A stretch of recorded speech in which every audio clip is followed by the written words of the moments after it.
We're going to take the North and never give it back. So that's a good pick. You get the corner. I got to go bold, right? I got to go bold for this. Yeah. She's got some nice. Welcome back to the Unbearable Sports Podcast. I'm your host, Brad Barron. Make sure to like and subscribe if you're out there on YouTube. And as always, rate the show 5 stars everywhere that you get your podcast. You can simply download the podcast by searching for Unbearable Sports on Apple Podcasts, Spotify, you name it. What is going on, Bears fans? And again, we are here to cover another heartbreaking Chicago Bears loss, 34-17. And quite frankly, we're going to break it down like we always do. Inactives, offense, defense, special teams, who was the MVP, and then we have 2 games left. Also, happy holidays, Merry Christmas to everybody that's out there. Hope you're at least figuring some way out to at least enjoy this holiday season besides the Chicago Bears. And also, just so everyone knows, out there on YouTube, probably not going to be going live tomorrow, just with the holidays. Lots of holiday stuff going on, lots of Christmas stuff that I'll be doing with my family. So probably not going to be able to do the all 22 reviews. But hey, you know, we'll find time, and we'll definitely have some more shows out there. Talking Man, what's good? Saying gross, exactly. That's the best way to describe this entire game. Was gross. It was a gross game. But I will say this: as I was putting together my notes for this show and getting everything going, I thought to myself, I said, "What was my prediction?" And I don't mean to toot my own horn, but I finally got one exactly right. I got the game prediction right and the bold prediction. So what I said, I went back, and if I had more time, I would have actually grabbed the clip for all of y'all. But yeah, my prediction, 34-17, and Gibbs to have 150 all-purpose yards. So that's the only thing good to take away from this game. Actually, there's one more thing that's good to take away from this game, and it's this graphic right here. For those that are listening, it's the graphic of the NFL draft order from Tankathon.com. Us Bears fans, like we have this thing bookmarked. Like this is exactly, like we unfortunately have to go to this all the time. And speaking of that, my computer's not plugged in, so one sec. There we go. So, all of a sudden, I just see this battery saver mode. Computer's about to power off. See, I'm not even on my A game right now, just like the Bears. So I'm looking towards the offseason, and that's why I have my draft order up here right now. Right now, the Bears are projected to pick 9th as the way it stands right now. And like we said before, the Bears right now are in a bad situation because they've gone against one of the hardest, if not the hardest, strength of schedule this year. So that's what puts them all the way down to the 9th rank. Now, the Giants, they basically are going to be ahead of us unless their strength of schedule changes and they win 2 in a row, but they're really trying to lose as many games as possible. Now, the only other people to be looking out for, lots of 3-win teams: New England, Jacksonville, Tennessee, Cleveland, and Las Vegas. So Cleveland, Tennessee look really bad right now. New England, kind of middling. But the teams ahead of us with the 4-win records: Carolina, Jets, and then there's us. So also there is New Orleans with 5 wins, San Francisco and Dallas with 6 wins. So no matter what, Bears will at least have the 12th pick in the draft. So we at least have that to look forward to. But my guess is, yeah, we're probably going to be it's probably not going to be a top 5 pick, because that would require these teams up at the very top to win most likely 2 games in a row in order for us to move up. So I think what we're really looking at is probably the number 9 pick, maybe 9, maybe 8, but it's really probably going to be that number 9 pick is what we ultimately walk away with. So if anyone's curious, that's what's probably going to happen. So maybe another number 9 pick for the Chicago Bears. But besides just talking about the NFL draft, let's actually talk a little bit about that game. And also, Joe and everyone, what is good, Bear down indeed? Yeah. Right now, everyone's just focused on their fantasy teams. That's exactly what I think people are looking forward to. And also, yeah, I know, like with the Panthers, we have their 2nd round pick, but yeah, I wouldn't mind them. Right now they have the same record as us, So if they win another game, we move up one spot. I care more about that number 1 pick and all the other picks afterwards. So that's the feeling. That's the feeling. But yeah, it does kind of stink. Yeah, exactly. When you lose 9 in a row, 10 in a row, whatever. Yeah, 9 in a row right now, and you are only picking 9. Yeah, it feels a lot worse than this. It's just the way the Bears are, right? But let's talk a little bit more about this game, because overall, when you look at this game, the Bears were able to get something going on the offense, mainly from the passing side. But still, Caleb, only 26 of 40, not great stats right there. Not great completion percentage for 334 passing yards, only sacked 2 times. And also, Caleb Williams was the best running threat they had, 6 carries for 34 yards. DeAndre Swift, 9 carries for only 20 yards. Roschon only got 1 carry. And then the Bears really were trying to hand it off to DJ Moore as many times as humanly possible. It felt more. They only counted 1 carry for only 2 yards, but it felt like a lot more. Maybe it was the penalties, something. It felt like he was always back there. They're trying to get him the ball in all sorts of kind of creative ways. But another thing that really kind of stuck out was the fumbles. We saw multiple fumbles by this team, just simply bad plays, one on the end around, and then another one from Caleb. I'm trying to remember exactly what from Roma Dunze when they throw it deep to him. There were some bad plays out there, and those fumbles really did cost the team, because also when you look at it, they made it into the red zone 3 times and only were able to come away with a touchdown once. So really, when you're looking at this team, just not a good performance all around. Yet again, we had to rely on the passing attack. The running game, we just simply were not able to get it going. It's not a reliable running game. And this is also not a good run defense, especially with Aleem McNeil out.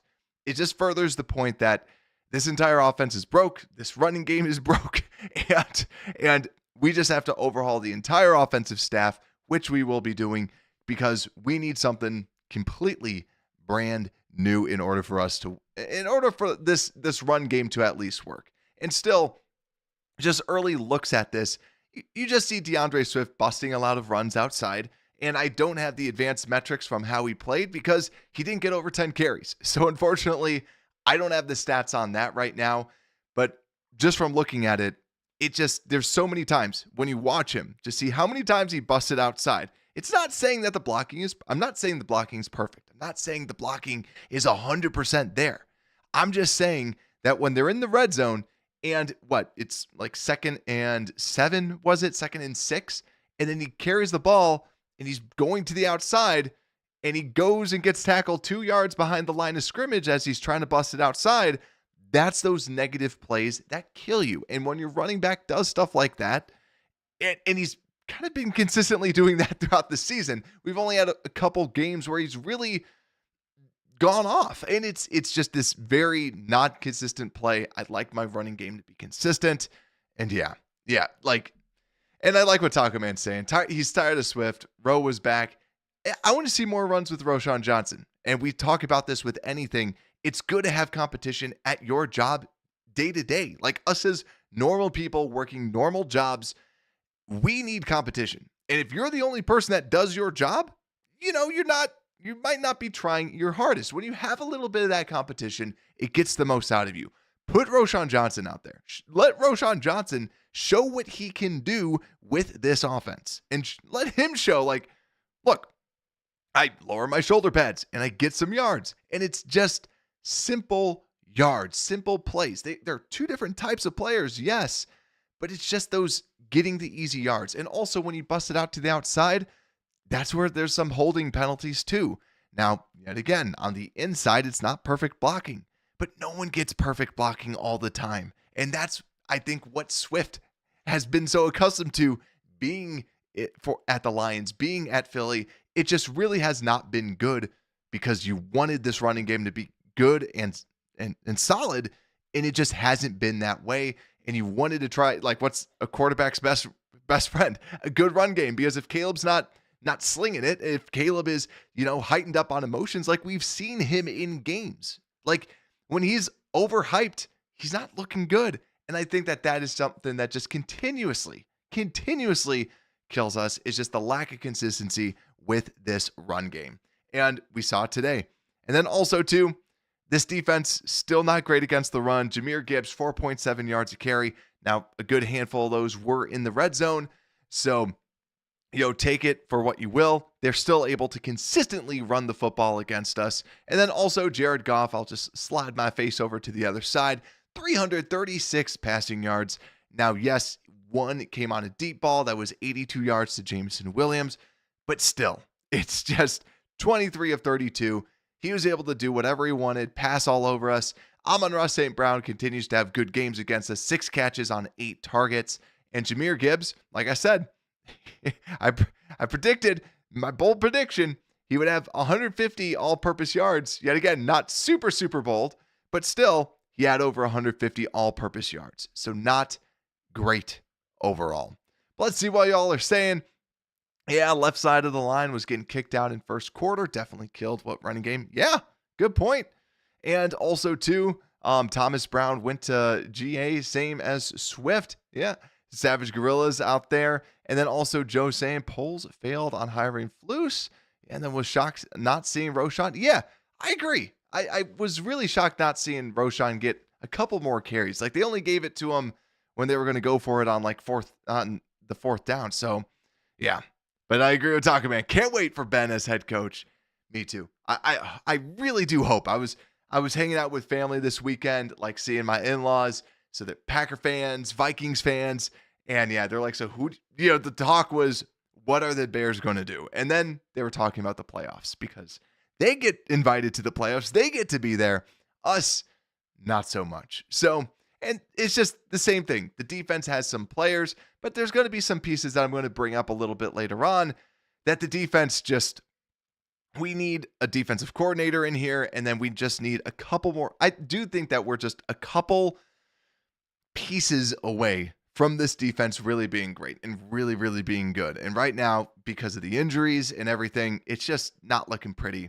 And speaking of injuries, let's talk a little bit about some of the injuries. Our inactives for the game, Amir Speed, classic. Doug Kramer on the inactives.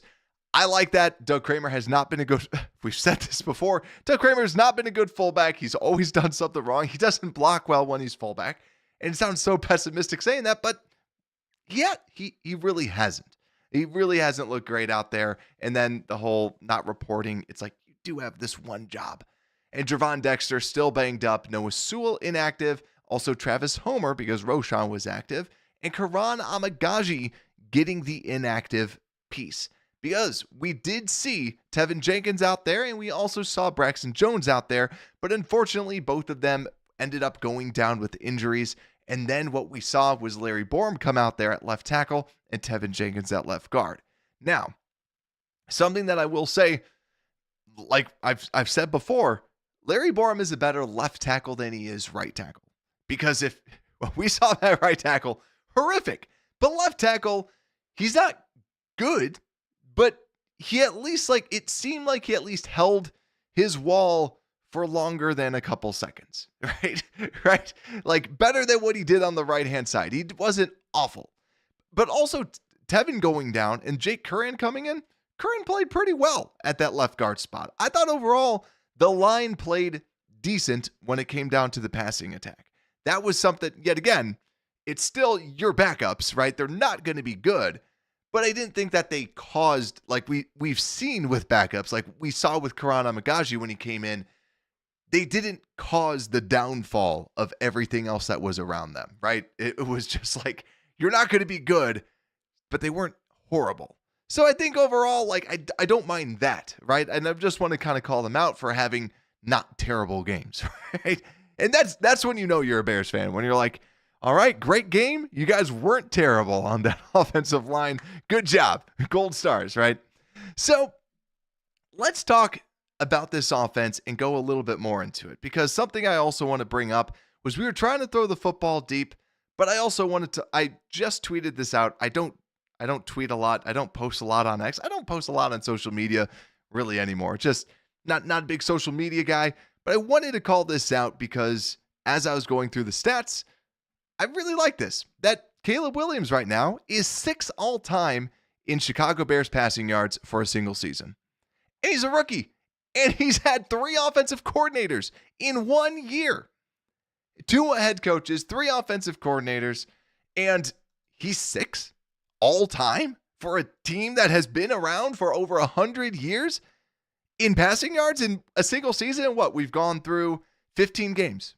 So if anyone wants to say, well, we play a 17-game season, we're at the 15-game mark. And for those that are curious, Kramer still number 1 at 3,838. Then Cutler owns 2 to 5. So Cutler 3,812, 3,666, 3,659, and 3,274. And then Caleb Williams at 3,271. So 3,271 passing yards for this season. And Trubisky was 6th. Now Trubisky's 7th at 3,223. So he's already surpassed the great Mitch Trubisky in passing yards for a single season. Yet again, it's nothing amazing, but it's just context, right? And he's going to pass Cutler. And so you can say he was top 5. So we're probably going to be able to say next week, top 5 in Chicago Bears passing yards for the single season in 16 games. And that is something that, like, it just adds to this whole aura of this franchise not having good passers. Because, yeah, would you say that Caleb Williams is having an amazing season? No, he's not having an amazing season. He's having a season, right? But it is cool. Like, it is really cool to at least just say this, that he's 3 yards short of being a top 5 Bears quarterback in passing yards for a single season. That's nuts. That's absolutely nuts. Absolutely bonkers. But yeah, that's where we're at right now. But I will say this. I also wanted to show Caleb's throwing chart. This is the most completions I've seen past 20 yards for him. So he was 3 for 5 throwing past 20 yards, 0 for 1 down the middle, 3 of 4 in the top right. And really what we were seeing was to Keenan Allen, to Rome Odunze. Now, Rome Odunze, yes, he made the fumble, but I thought Rome had a very good game. And what you saw out of Rome is very promising. So right now, we know this team sucks, but it's who's the future going forward? Who are the pieces that we can grab to move forward? And this is the thing. Rome Odunze looked really good. And the ability to just throw those back shoulder balls, that's why you drafted him. Because he was never a separator. He was never a yards after catch guy. You throw the ball to him, he's going to come down with the ball. And that's exactly what he did today. And that's, yes, the fumble. Bad, right? Bad, Rome. Don't do that. But still, what you saw today was good stuff out of him. I liked it. I thought it was good. DJ Moore, still a good receiver. They're just trying to get the ball into his hands, make him happy. I might need to look through his contract or something just because he looks so bummed. Hopefully they bring somebody in that just gives him life, because right now his energy, his vibe is not good right now. But Keenan, we've talked about this. Keenan and Caleb continue to kind of build that chemistry with a veteran and a rookie, and they just continuously have this further chemistry. 9 catches, 141 yards, very good game, 13 targets, and it's not Keenan completely beating his guy and creating all this separation. It's Keenan it's Caleb being able to put the ball in a spot that only Keenan can get it, and Keenan getting it. So, yeah, I think the big question that I know a lot of us ask is, would we want to re-sign Keenan Allen? And my answer is still the same. It's still if the price is right. Because, yeah, I'm not going to be signing him for $20 million a year. He's not playing like a $20 million a year type of wide receiver. And also, I love the idea of trying to bring in some younger players. But I think from the Bears organization perspective, and whoever the new head coach is, you have to see what that relationship is like with him, with Keenan Allen and Caleb, and whoever the new OC, whoever's going to be the play caller, whoever the offensive guru is going to be. That's who's going to kind of, I feel, going to make the decision on Keenan Allen, whether he stays or whether he goes. But when you look at everybody else, Cole Kmet, 2 catches, 9 yards, so still not really being useful in this offense. And DeAndre Swift, 3 catches for 33 yards. But Gerald Everett getting in 1 catch for 6 yards, and Colin Johnson with a drop. So this offense, though, other little tiny tidbits I'll just kind of bring up. Let's see. Those are, oh yeah. So Caleb, like I said, did pretty well passing the football. And when I look at his EPA per play, currently there's only 18 players from ESPN's analytics that have been graded on EPA. Caleb this week was 6 out of those quarterbacks on EPA per dropback on passing plays. But then when you look at overall EPA, so expected points added, 14th out of 18th. So you might be asking yourself, well, if they really liked the way that he was throwing, why was he so far down? And that was actually because of his running. They did not like the way that he ran the football. They didn't like it at all. Minus 2.7 points, which was last in all qualifying quarterbacks this week so far. So they did not like the way that he was running the football, but it is promising that, hey, he was at least throwing it pretty darn well. He also came away from the PFF stats with 0 turnover-worthy plays and 2 big-time throws, which, yeah, that throw to Keenan Allen, Keenan Allen deep, beautiful throw that we were kind of hoping that they did, because like we've said this when we watched the tape, everybody kind of does these curls. It'd be great if someone fakes, it kind of hits him deep.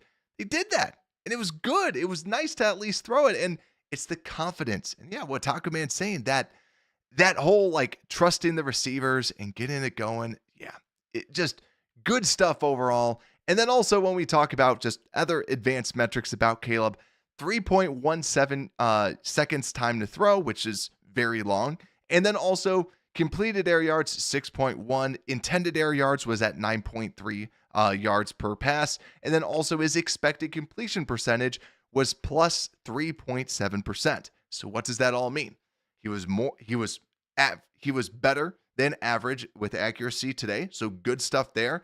But also could be because we were down early, very early, that we were trying to just kind of gun it deep, hold the ball longer, try to throw it deeper. So yeah, average intended air yards of 9.3. It wasn't just screens. It was deeper passes that he was trying to be as aggressive as possible as he was throwing these bombs. So offense, though, just kind of going through some of my other pieces. Nothing else really to kind of say, 3.3 yards a carry, not good from your running backs or, overall. And then also negative 0.592 EPA per carry. So what that means is that it's bad. We should not be running the football because yet again, kind of goes back to my initial point about this offense. We don't have a running game. We paid so much money for a running game and we're just not getting it. And that's where it's frustrating. You spend all this money on a running back when everyone's saying running backs don't matter and simply your running game does not work. So get a center. Get a center that can multiply the people on your offensive line so your offensive line's good, and then bring in a good offensive mind that can develop a good run game and get everybody together and get them all together and good. So yeah, let's flip over to this defense where I don't really have much to say about it because this defense is just, I felt like they were doing well. Like they were doing some of that bend but not break because the offense was causing some, they had the 2 turnovers, but then they broke. then you had the deep passes, and yet again, they were just able to do whatever they wanted against us, and we also only came away with 1 sack. And something that I want to call out, because I know a lot of people are talking about, well, what do we need in the draft? What's the big thing that we need in this draft class? What is it going to be? And I want to call something out. Not Caleb's stats, but this. For those looking, this stat that you're seeing right now, this graphic, talks about average yards away from the quarterback. So average yards away from the quarterback, league average is about 4.5 yards. And when you look at the defensive linemen that the Bears have, keep in mind, defensive tackles are banged up with Billings and Javon out. But there, you have Walker, who is at 4.89 yards on average away from the quarterback. You have Chris Williams, 4.93 yards away from the quarterback. Martin, 5.8 yards. And also, Sweat at 3.95 yards away from the quarterback. The reason why I love this graphic, the reason why I love these stats is because Montez Sweat's the only person that is getting close to the quarterback or like consistently. And like we've said, banged up. He was already starting off a little bit banged up this year, right? He needs a running mate. He needs somebody that can help him out. I would love to see the defensive end from Penn State drop to us, or even, I know the defensive end from Tennessee, pretty darn good looking. James Pierce, it was kind of seen as the top prospect. Really still have to grind some of the tape on these prospects. But I want to just kind of call this out because the offensive line, right? We have to see what's out there. We're going to be looking at prospects, but I think a lot of us just by default go to tackle. And a lot of these tackles that I'm seeing so far are only 6'4". They're more so guards that people like Campbell from LSU. Some people are saying probably going to be more of a guard. Banks from Texas. Or maybe it's Banks. I always get the tackles mixed up from Texas, but like one of them might be a guard. So these are some of those things I just want to bring up because I think that a lot of people are kind of looking past the whole defensive line conversation because the Bears do need defensive linemen. They need a true alpha. They need a Batman because Montez Sweat's more of a Robin. He's more of that second guy. We need that number one dude. But also, Shy Drax, what's good, my friend? Hope you're doing well. Yeah, I am going to skip the all 22 tomorrow, like with the holidays and everything. So yeah, definitely going to skip that. Just because, yeah, I think I'm having a slumber party with the kids and we're getting all ready for Christmas. So yeah, so it'll be good times. So let's see what else is out there. Savage saying, who was the backup center today since Kramer was inactive? Good question. Because Shelton was out there. Was then Ryan Bates? Or was Ryan Bates also out? I actually don't know. Maybe Bates then. Or no, because Bates would have been at guard. Bates was probably out too. I do not know. It's a good question. I do not know. Good question, man. But let's go over to special teams. Oh yeah, Bates is on IR. That's why he's not out there. Yep. Yeah, that's a good question. I actually do not know who that would have been. Would have been Cole Kmet, right? As the backup long snapper. Yeah,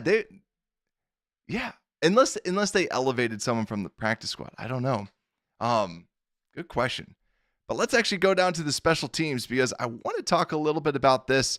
Blackwell being the punt returner and also Tyler Scott being the kick returner. Nice to at least see Scott out there making some plays. Nothing too outrageous, but still at least nice to see Tyler Scott getting some play time.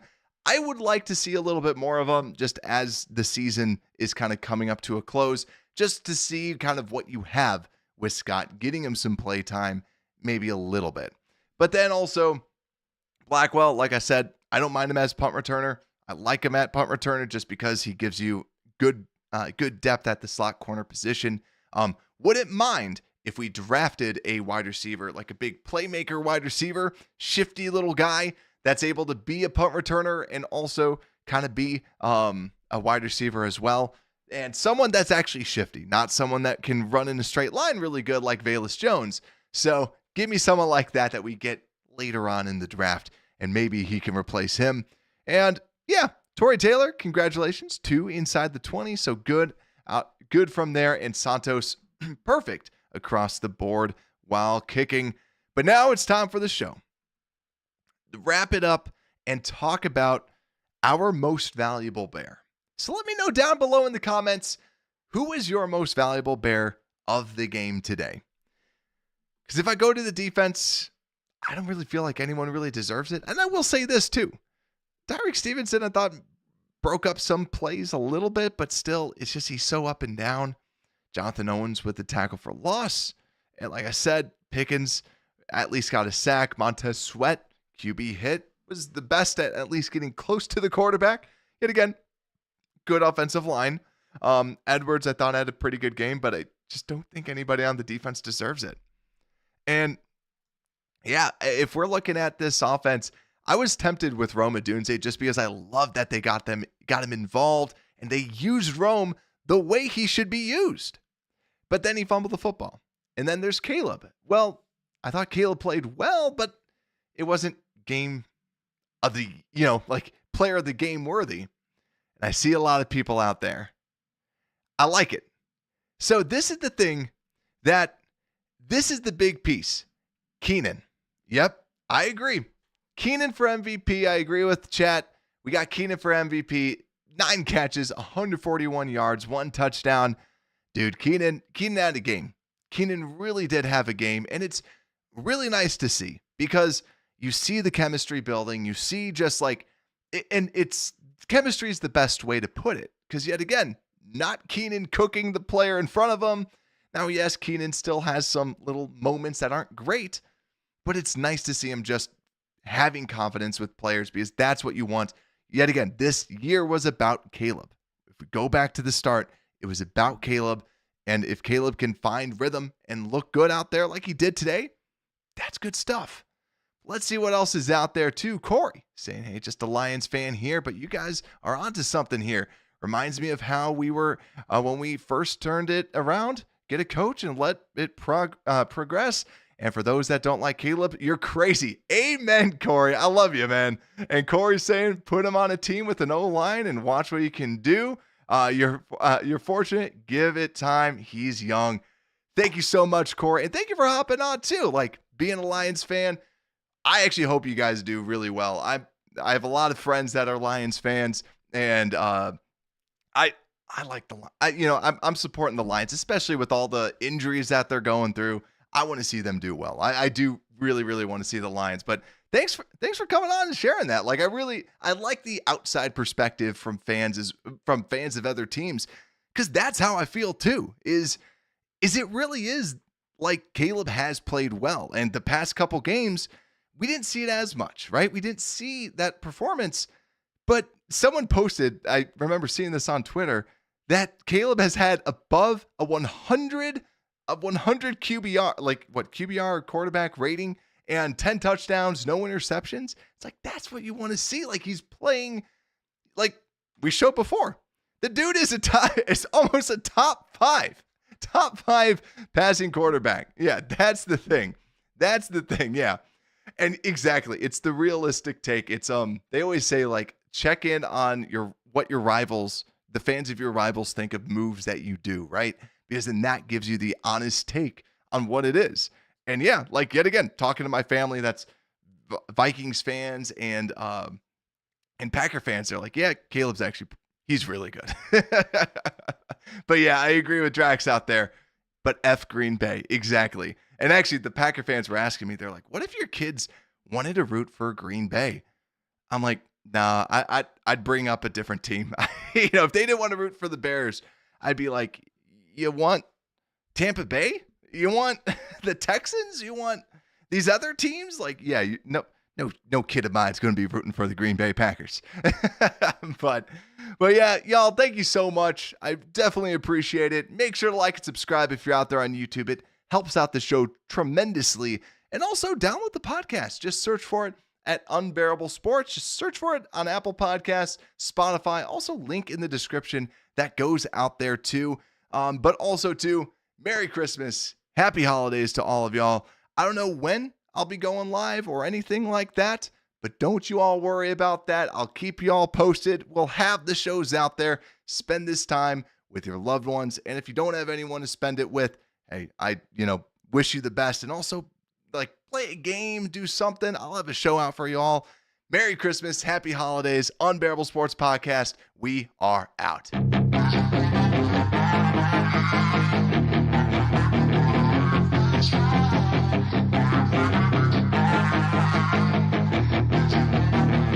Yeah, she's got some nice long hair, and you know that she's a